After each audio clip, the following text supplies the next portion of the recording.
Hello and welcome back to our homestead.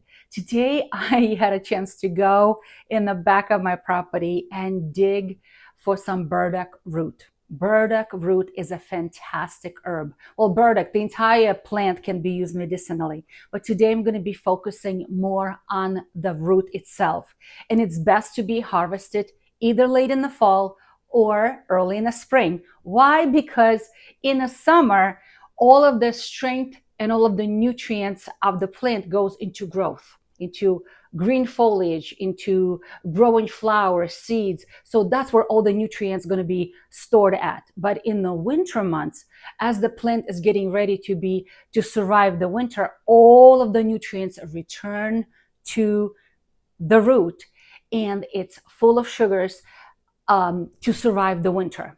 Okay, so harvesting roots like dandelion or burdock is best late in the fall or early in the spring. So I walk through the edge of my property along the forest side, and I'm looking for those new little growths of burdock because we want to harvest roots from the first year plant.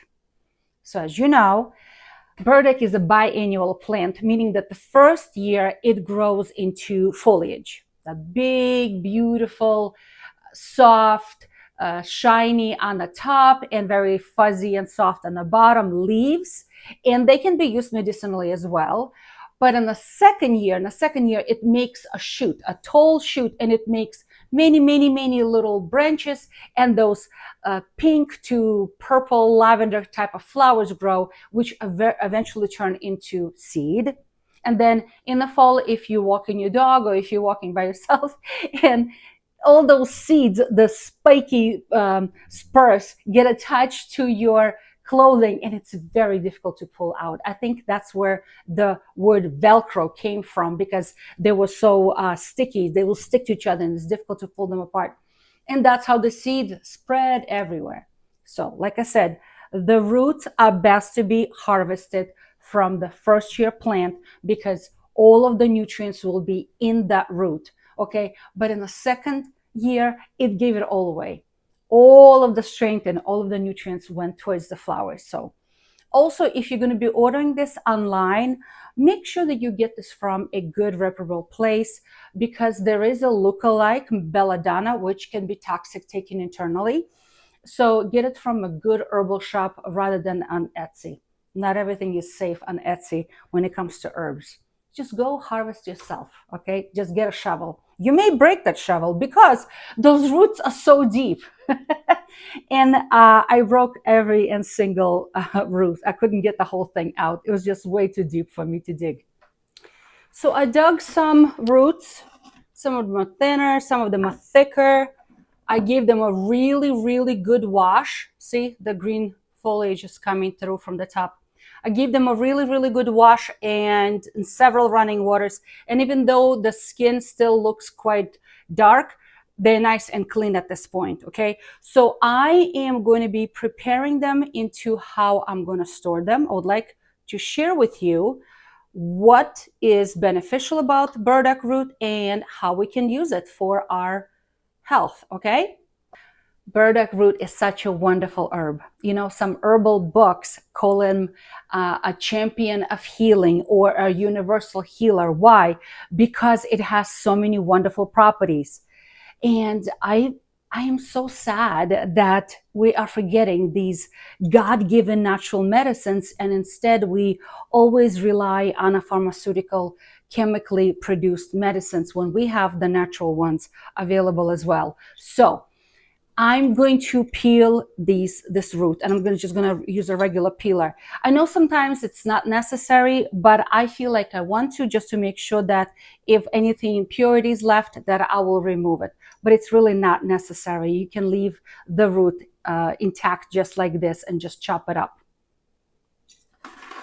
But I'm going to peel it. It peels pretty easily, especially with a peeler like this. And I'm just going to quickly run the blade across and peel it just like a carrot. Burdock is an edible root, I'm going to say root vegetable in Japan, and I know it's grown agriculturally. But for my case today, it's going to be used medicinally because it is such a rich medicinal herb. Beautiful. I'm going to leave it just like this. Burdock is a blood purifier.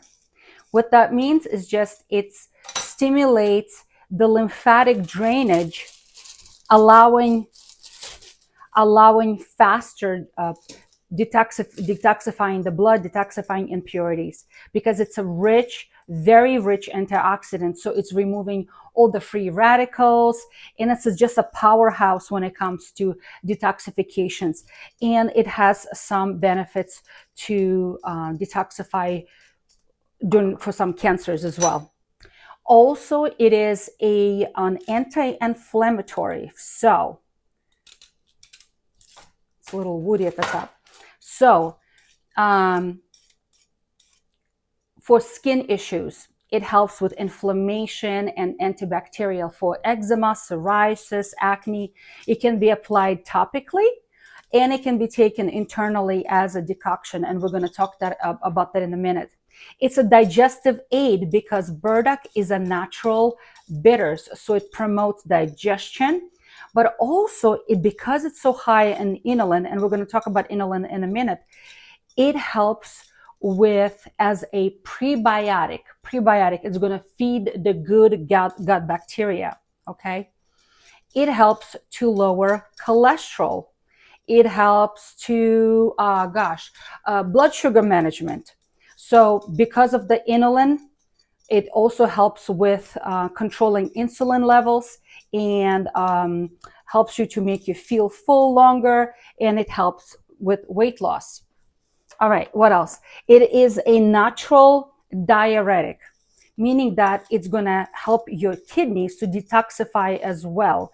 But that means also a precaution, because as a diuretic, if you're already taking some sort of a medication that is a diuretic, so it may not be for you because you need to talk to your doctor, okay? But it is a natural diuretic, so it detoxifies and purifies your kidneys. It is a hepatoprotective, okay? So it helps to protect your liver, your kidneys, your stomach lining.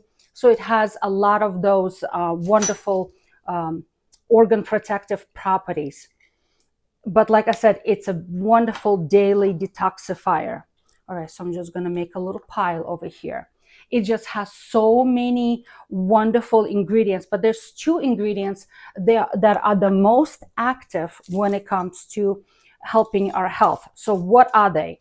So as I've mentioned, one of the active ingredients is called inulin. Inulin is a fiber. It's a fiber. It is a soluble fiber that helps to with constipation. It helps with nutrient absorption. It helps to feed the gut bacteria. It helps to in weight loss. It helps you to absorb some of the fat. So it helps with LDL, with the bad kind of fat. But also it helps with managing your blood sugar. Okay, so. But what's the second one? Like I said, there were two. Well, there are many, but two of the most active ones.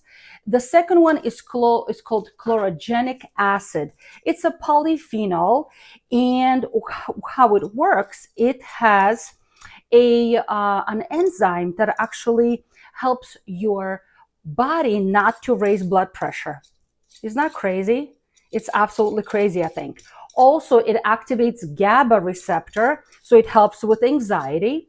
It activates and it actually supports your GLP-1 hormone that is essential for making your insulin more sensitive and in weight loss and in managing diabetes. All right, so it helps to increase your natural body heat production. Therefore, again, speeds up your metabolism and helps with weight loss. It, as I mentioned before, it can also help with LDL, lowering your LDL, the bad cholesterol that often says, and it is also helps with your memory, with brain protective, cognition, that sort of thing. So it has a lot of wonderful properties. I think I'm gonna cut this one. It will be easier for me to get to all the nooks and crannies. Yeah, I'm just gonna cut it up like this. All right, so let me keep peeling all of them, and then I am going to cut them up into even like chunks, because since we're going to be dehydrating them, I'm going to be using these trays to put into my dehydrator. It is best when all of this herb is in similar shape, so it will dry evenly as well. Because burdock is a bitter. You can roast it and add it to your coffee or make coffee. And as a matter of fact, during the Great Depression, people used chicory, burdock, dandelion to make coffee instead of regular coffee, because there was no coffee available at that time. Okay, so people had to be resourceful. And yes, if you chop it up and you roast it, dry it, and then roast it, the taste is pretty similar to coffee, and the aroma is pretty similar to coffee. Last summer, I made a video about how to use burdock leaves as medicine. And if you're interested to see that video, I will put up a link here at the top of the screen that you can click on, or you can also find it in the description box, because yes, even the leaves have medicinal properties. In case you're interested to see, once everything is said and done, what the dandelion dry root looks like, it has very mild aroma. It doesn't have a very small aroma, but basically it's like dry little pebbles. That's all it is. Dry little pebbles. Okay. They look just like this. All right. These are not roasted, but yes, you can roast them as well. I have done it. It has actually slightly chocolate taste to it when they're roasting. Isn't that interesting? All right. So I'm just peeling some more.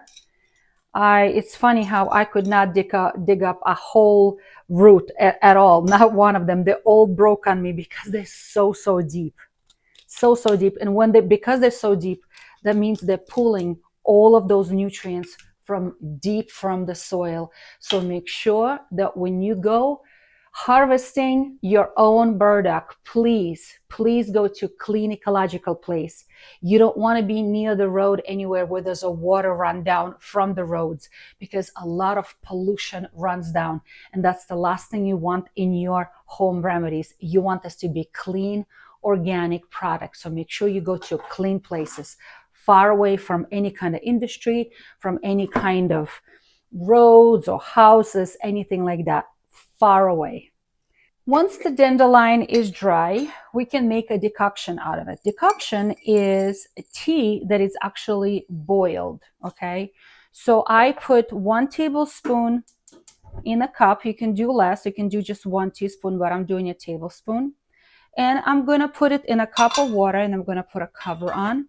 And I'm going to bring it to a boil. And as soon as it comes to a boil, I'm going to turn it down low on simmer, and I'm going to simmer 10 to 15 minutes. So all the bark, the berries, the roots have to be boiled in order to make a decoction. It's not like loose leaf tea or flowers that needs to be just steeped in hot water, boiling water. These guys have to boil gently to release, because it's such a hard cup surface area. They need to be boiled. Okay. I totally forgot to tell you is that once I'm chopping these roots, I'm putting them in the water with a little bit of vinegar, a couple tablespoons of vinegar, because if I don't do that, then they oxidize and they kind of turn dark, and we want them to start nice and light. It's almost like apples, same thing. So I just put them in a little bit of water with a little bit of vinegar. That's all. And so while I'm chopping them, they're just sitting in slightly acidic environment to prevent that oxidation. That's all. All right. So as I've been chopping it, the burdock root over there been steeping. This decoction has been made, okay? So it's been simmering for about 10 minutes, and I just turned it off, and it's sitting there in the pot. I always keep the cover on because we don't want anything to evaporate while it's boiling or simmering or steeping, because there's a lot of nutrients that we don't want to lose through that process of evaporation, okay? And as I've mentioned to you before, burdock root is not sweet. Burdock is not a sweet herb. It's a bitter herb. So this is definitely, once it's used in decoction, you should be using some sort of a sweetener, unless you really like to drink bitter things. But I'm going to be putting a little bit of honey, just a little bit, just to make it a little palatable for myself, okay? So how much of this decoction can be used? Well, a cup can be, you can consume a cup 2-3 times a day, okay? And then for a period of time. I personally do not recommend taking any herb without talking to your provider, whoever that may be, whether it's an herbalist, a functional medicine doctor, a naturopath, or your medical doctor, because there may be contraindications if you're taking any kind of medications or if you have any certain conditions. I am not your doctor. I don't know. So this is why I always say, please use caution. Just because it's a natural herb found in a soil does not mean it's safe for you. It may be safe for someone else, but maybe not safe for you. So always talk to them. And the duration should not be more than 3 months at a time. All herbs should be taken and then given a break from it, okay? So you can also make a tincture out of it. Yes, a tincture.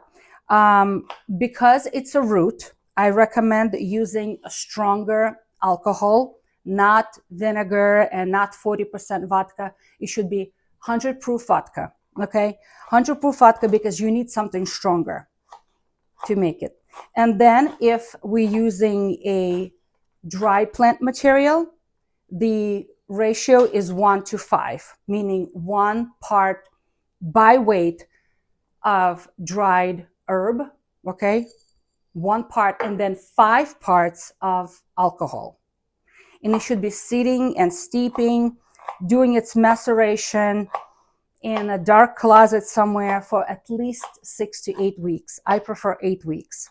And then at the end of 8 weeks, it should be strained, squeezed, and stored in a dark amber bottle, just like this. And then at that point, we need to use droppers to count the amount we're taking. And the common amount people take anywhere from 2 milliliters, 3 milliliters, or 4 milliliters, 2-3 times a day as well. But again, just because it's something natural in the earth does not mean that it's safe for everyone. There's still precautions. Remember, it's a diuretic, okay? All right, so I'm almost done chopping it up, and then it's gonna go all into a dehydrator. All right.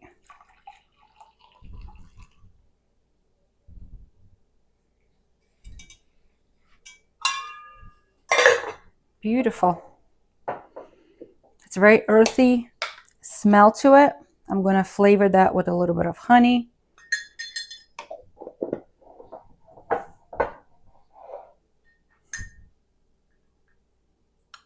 All right, friends. So I hope you are encouraged to learn more about the wonderful champion of health, burdock root.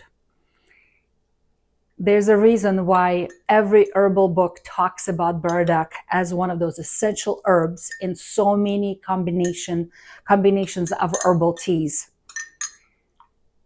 So here it is. Burdock root. Don't be afraid of it. If you don't know how to find it or identify it, you can always order that on Amazon, on other websites, but make sure it's a good quality. But I do encourage you, put some boots on, get a shovel with a bucket, and find yourself good quality local burdock. So be encouraged and try something new. Oh, it's good. It has that little tartness to it, not tartness. I don't know. It's like tannins in it, so it grabs your tongue a little bit. I love it. It's really good.